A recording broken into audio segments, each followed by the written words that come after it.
Let yourself take a nice, big, cleansing breath. Feel your heart soften and your mind empty.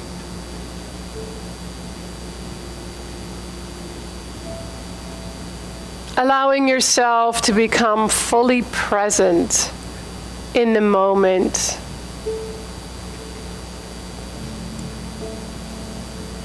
Maybe noticing how much of your day you have a question in your mind, or just random thoughts about people, places, and things. Today is a day to zoom in and focus and have clarity about a deeper question that may have been in your heart or mind.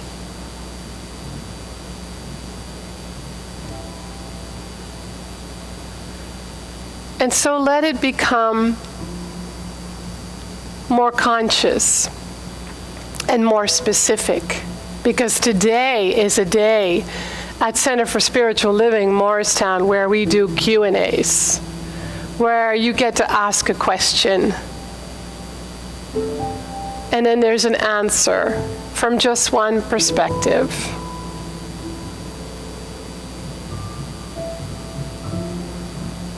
You can write it down, somebody will come around with cards, or you can just say it out loud when the time is right. But today is a day that's a little different for our Sunday celebration. We call it Just Ask. So let a question form in your mind and heart. And if there's nothing, just know that you get to be a space for hearing someone else's question. Because there's really only one mind, one power, one presence.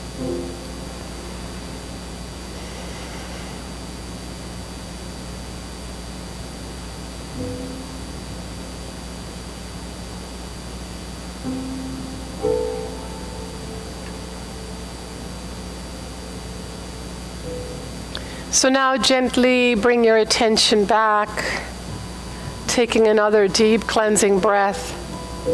And when you're ready, and if you wish, open your eyes.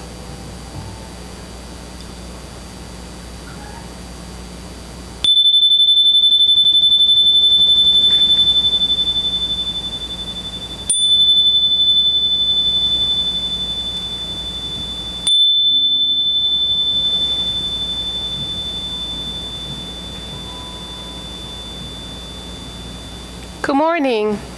Good morning. Welcome to Center for Spiritual Living, Morristown. I'm Frankie Timmers, the spiritual director here, and I have the pleasure of serving with Lucy, who's our practitioner of the day.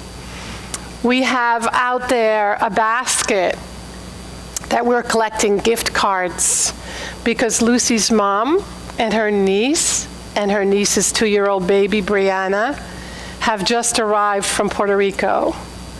And we would love to take care of them because they came really basically with nothing. So Lucy and John are going to be they've welcomed them in their home, which I'm sure is a big change. I hear Angel is having a little bit of a challenge adopting. That's their wonderful puppy. So we want to support them so they can get a winter coat, some baby toys and clothes. And so we've created a space out there to put gift cards in there for Kohl's and Target. That's their favorites. If you don't want to go get a gift card, we'll take cash. I'll go get the gift cards. So I noticed that I got mine at Staples. They have them everywhere, right? So we would love to bless them and support them. I want you to know that next week we have a very important day here at the center, and that is our town hall meeting. It's like a catch-up in the middle of the year, well, the end of the year, but for all members and friends. We're going to have a potluck, and we want everyone who if this center matters to you, then we want you there. And so we'd love for you to come and bring a dish, have a potluck, and then we'll have a really fun meeting afterwards. So make a note on your calendar. We'd love to have you there. So what we do at our center, and this is a very special for any of you that are new, because we do a process called spiritual mind treatment, which is our word for affirmative prayer. It's a very powerful way to pray. So this may very well be your first gift. So welcome if you're here for the first time, and we're really glad that all of you are here. So let's close our eyes, and I invite you to hear this from inside yourself, the I am that I am, which is just another word for God, Spirit, universe, the universal power and presence. I know there is only one power, one presence, one divine love, one essence. It is the beginning of everything. It is everywhere present in everyone all the time. It is within me. It breathes my breath. It beats my heart. And it makes everything operate in divine right action, even if I disagree. And so I surrender to this power and this presence, and I let it guide me. I let it lead the way. I let it inform me. I let it give to me, because it is the infinite, unconditional, divine givingness of all that is good. So I get out of the way, and today is a good day to get out of my own way. Today is a good day to be more receptive to the divine good that is already given. Today is a good day to be in spiritual community with those of like mind. Today is a good day to know who and what I really am and what's possible in my life.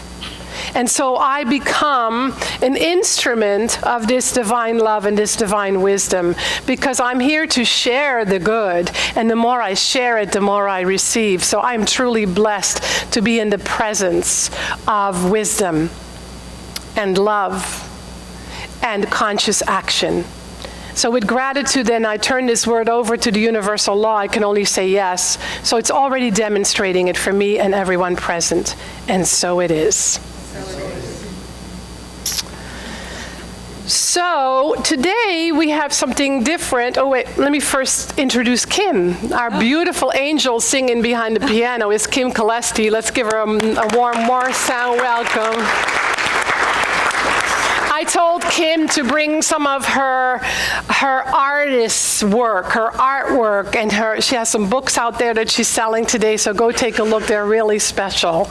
And she'll be happy to tell you more about it after celebration. Thanks for being here, Kim. Thank you. Kim is also going to be the musician for our winter solstice this year, which is going to be on December 22nd. It's a Friday. The Friday before Christmas. So we'll have her back then, and she'll come one more time in between. So today is something that we don't do very often. It's Q&A. So anyone who has a question, today is your day to ask it. You can write it down, and maybe one of the greeters can walk around. Anybody need a piece of paper? Write it on the back of an envelope too that's in front of you. You can use that. Or we can do it out loud, so we'll pass around the microphone when the time comes. And I already have a few questions. But we do this like a couple of times a year, where you get to ask a question. So think a little bit if you have a question for me today, otherwise we'll just meditate. But I want to start out with a poem that's one of my favorites. It's by Lala, who was a 14th century saint in India. 12 years after being wed, she left her home in order to dedicate herself to God, and she became a wandering spiritual singer. Her poems and songs concern the longing for God and the joy she finds in a deity who lives within, as well as her disregard for conventional forms of worship, such as image worship. Yes, cards, anyone for questions? We ourselves are what we seek, which is why she says that what recognizes itself as God is awake. So this is her poem. It's called 4 Questions. Who is awake? And who is asleep? What is this lake that is continually oozing back into the earth? What can a human being offer to God? What do we most deeply want? I'll repeat them. Who is awake and who is asleep? What is this lake that is continually oozing back into the earth? What can a human being offer to God? What do we most deeply want? The answers. The mind is what sleeps, what recognizes itself as God is awake. This always disappearing lake is made of our appetites, these movings about, this talking and listening. The only offering you can make to God is your increasing awareness. And the last desire is to be God in human form. Isn't that lovely? So I'm ready for your questions. I have one here to get started on. If you could pass them up to the front, thank you. That'd be great. And what I would also welcome is questions, verbal questions. Lucy will hand you the microphone, and you need to speak right into it as if you're going to kiss it, but don't touch it, especially if you have a cold like me. And so you can also ask a question out loud. Anybody have a question that you want to ask out loud?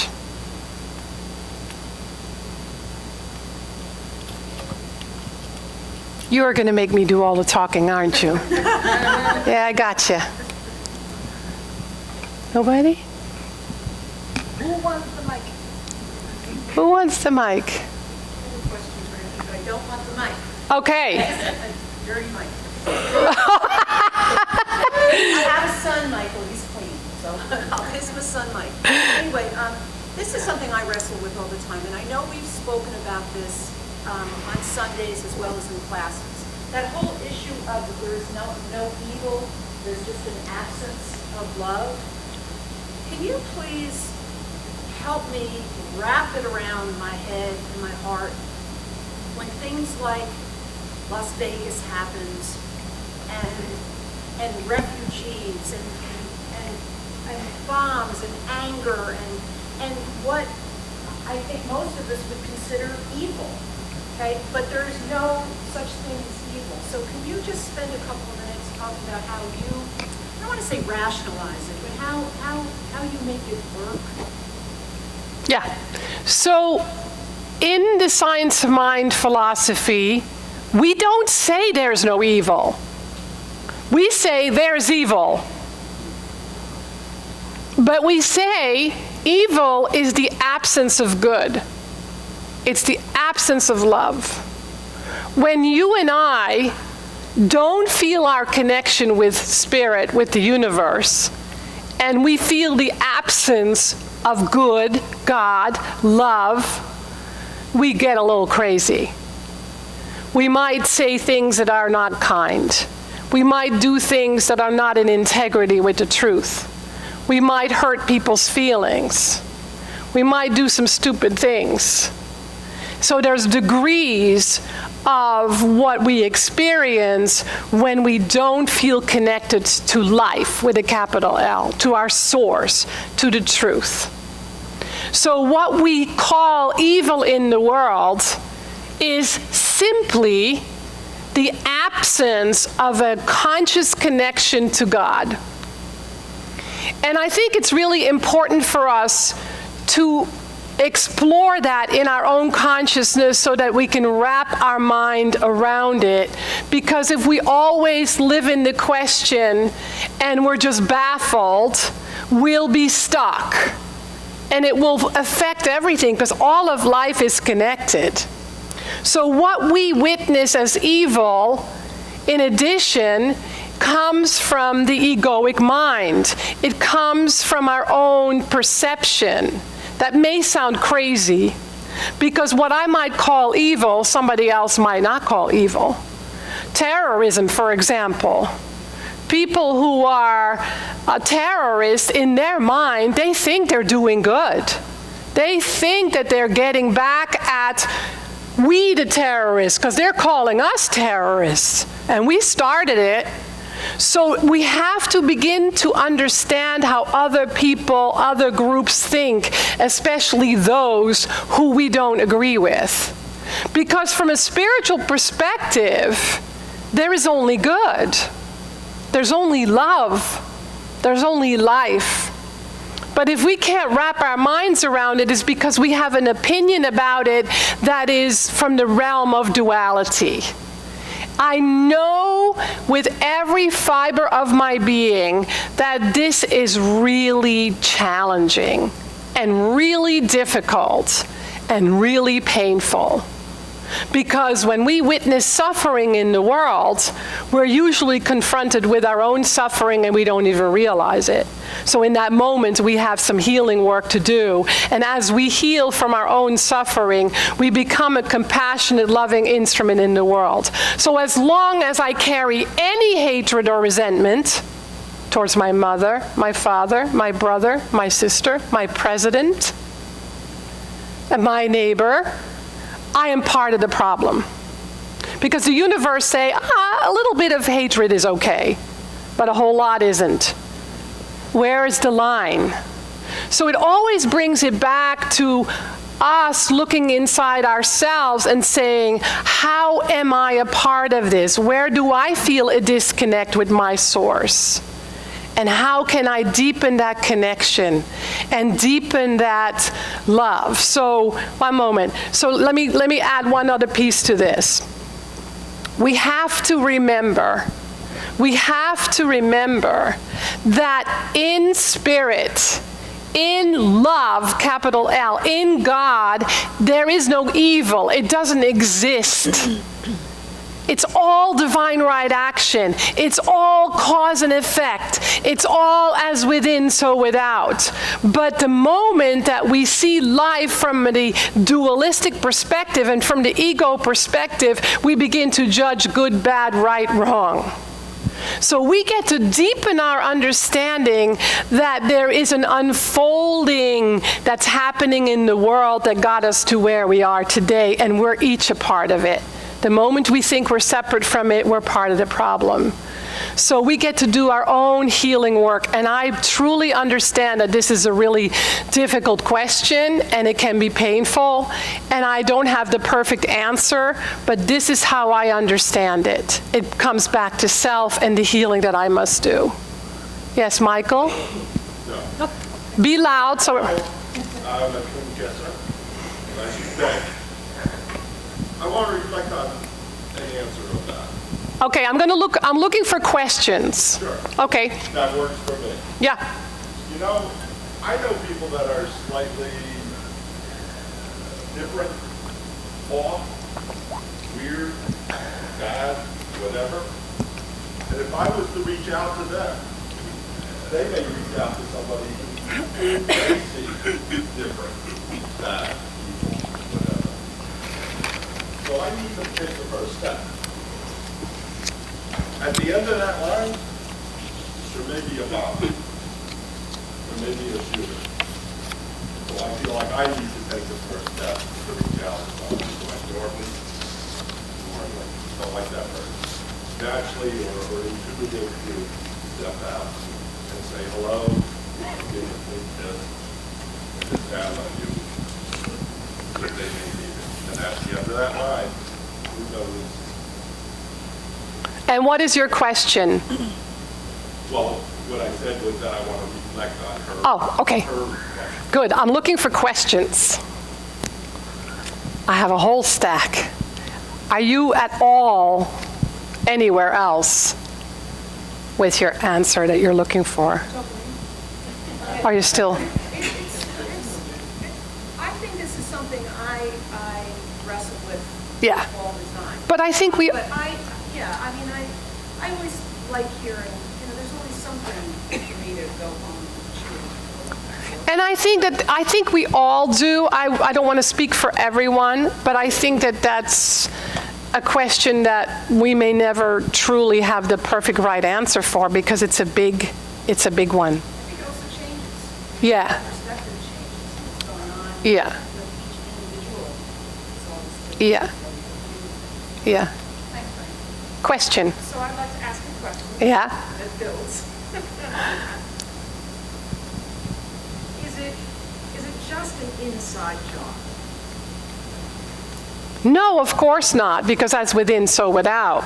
So then you begin to live from that place of oneness, and we get to practice.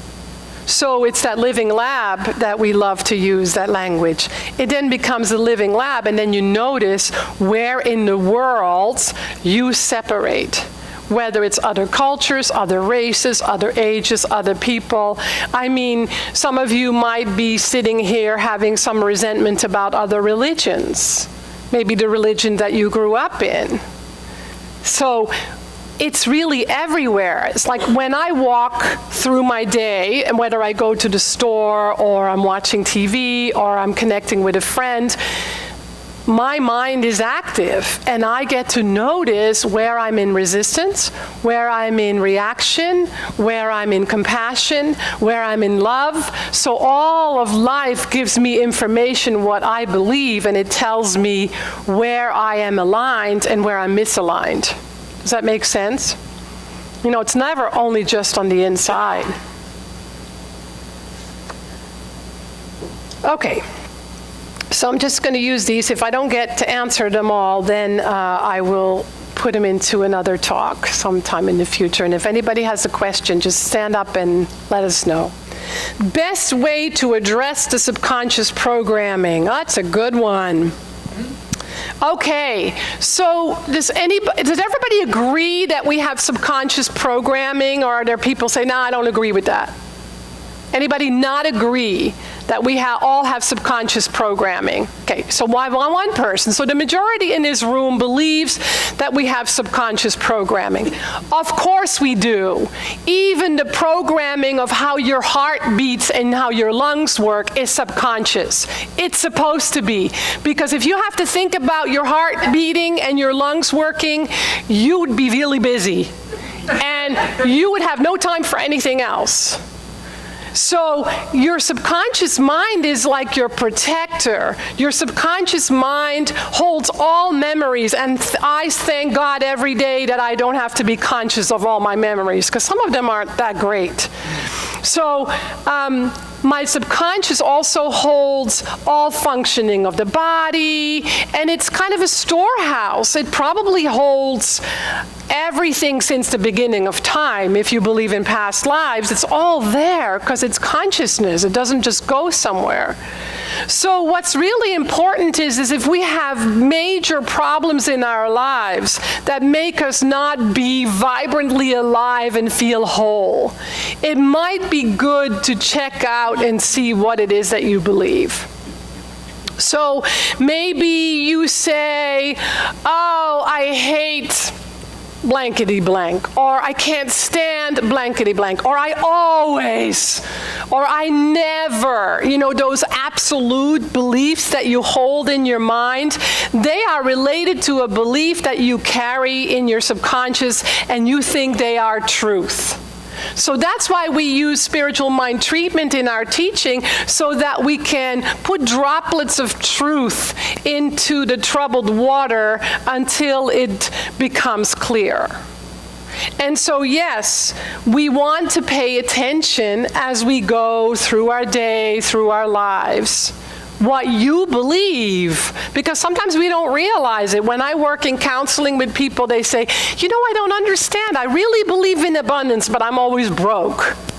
Well, then you don't believe in abundance. Then you're holding an unconscious, subconscious belief about lack. Because your life tells you what it is that you believe. So you want to pay attention, because it's really easy for us to say it's his fault or her fault or their fault or that's fault. And so instead we get to own our own belief about a limiting idea, and as we take a look at that and pour some love and compassion and patience into it, we get to transform it by accepting a new idea. A consciously chosen idea. Like, for example, if you're always broke and you always experience lack, You begin to do affirmations for your inherent abundance, that you live in an abundant universe, that we believe in a God that's abundant and that gives and gives and gives. And slowly we begin to change the beliefs that we hold in the subconscious. Because that's just part of the mind. Part of the mind is conscious and the other part is unconscious or subconscious, as Ernest Holmes likes to say. Why are we so resistant to doing what we know has to be done to change our lives? Is it too much work? I was just thinking about this the other day because I'm doing some work around resistance, just noticing where I feel resistance. And I think, I'm not sure, but I think it's just fear. Any resistance reflects fear. Whether we're conscious of it, that we're afraid, or that we're not. So the way that it can show up for me is that I begin to self-sabotage. So I might be afraid, I might want something very much. I might really want to experience more love in my life, but I can't seem to demonstrate it or manifest it. I struggle with relationships. I'm just making this up. This is not the truth for me at the moment. I might feel very lonely. I might not be able to connect with other people. So it behooves me to think about how I am resistant to the infinite unconditional love of the universe. And maybe I'm afraid. Because what we say we want the most, if we don't have it in our experience, there's some form of resistance, some form of fear, some form of such an anchored old belief in limitation that it continues to demonstrate. So I think it behooves us to really pay attention to what our resistance is and to get really honest what it's about. Because the beauty is that something in us already knows. We're just not aware of it. And sometimes we just stay afraid because it's easier to not be aware and just go around being resistant than to change. Is it too much work? I actually think at this point in my life, and remember, I'm answering these questions not because I know the answers, but I'm answering them from what I have learned over the years. So there might be other answers. You might ask each other during our social hour. Is it too much work? I think it's much more work to be resistant than not to be. That's what I have found to be the truth. That resisting my good is a lot more work. It takes a lot more effort, energy, and mental activity that doesn't serve me. So that's another good reason to look and see what the resistance is about. How can I heal a relationship with somebody who has passed? That's such a great question. I need to do another workshop on grief because I think that we're walking around in a world where everybody is grieving and not everybody is aware of it. Because grief just happens when we experience change. It's not just when somebody dies. Any change. We're a lot more sensitive and vulnerable than we think we are or than we would admit. So this is what I know, and most of you already know this, but I've lost both my parents, 4 siblings, 1 to suicide, 1 to assisted suicide, and 2 to traffic accidents, and about a half a dozen really close friends over the years. I am comfortable with grief. I am comfortable with grief. Not always when I'm in it. But there's something about grief, and this is the workshop that I want to create, something about grief that is really powerful and really delicious and really beautiful because you are really close to life. You're really present. Just think about that. When somebody has passed that you love, you don't give a hoot about anything. You don't care what's happening in the world. You don't care about the news. You're not really into eating that much. You're not really into shopping that much. You're just right there. That's powerful, to use that time to reflect. That said, relationships don't end when somebody passes. They actually, I think, become more powerful. My relationship with my mother after she passed 18 years ago has deepened every single year. And it's more beautiful now than it ever was when she was alive. Because I allowed the grieving to happen. I did not resist it. And so, how do we heal the relationship? Remember, any relationship that you have, it's your perception. It's your experience. You're experiencing them through your consciousness, through your eyes, through your ears, through your heart, through your mind. So you can do whatever you need to do to heal that relationship. You can do dialogue, you can do journaling, you can talk to a friend, you can do prayers, you can go see a practitioner, but the healing can be just as powerful while they're alive as when after they pass. Let me just...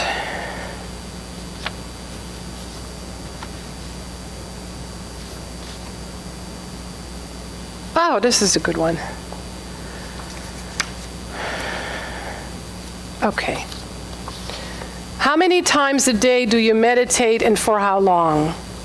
I meditate for anywhere between 30 and 45 minutes, once a day. But I usually add another 10, 15, 20 minutes during the day, depending what's happening, and or before I go to sleep. Meditation has become my most important and vital spiritual practice. I think more so than treatment at this time in my life, and that might change, because the world is incredibly noisy, and so is my head. There are so many distractions and so many seductions that the more noisy the world is, or my world is, the more I need quiet. What I see with people who struggle with meditation is that I want to tell them, you need it even more.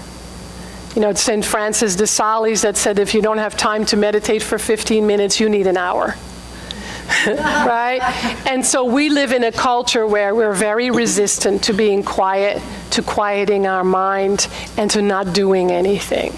So that means it's even more important, because it's in the silence that we tune into our heart of hearts, that we connect with spirit, something that we all so need.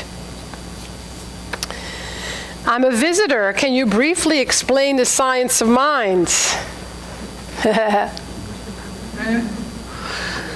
The science of mind is nothing new, even though we call it new thought. It's ancient wisdom. It's been around since the beginning of time. When we study the early metaphysicians like Hermes Trismegistus, who wrote the Kabbalion, and we look at the old ancient wisdom of the Middle East, Egypt, Africa, all that wisdom is what we find in our teaching. Ernest Holmes was a man who lived in the mid or early to late 1900s.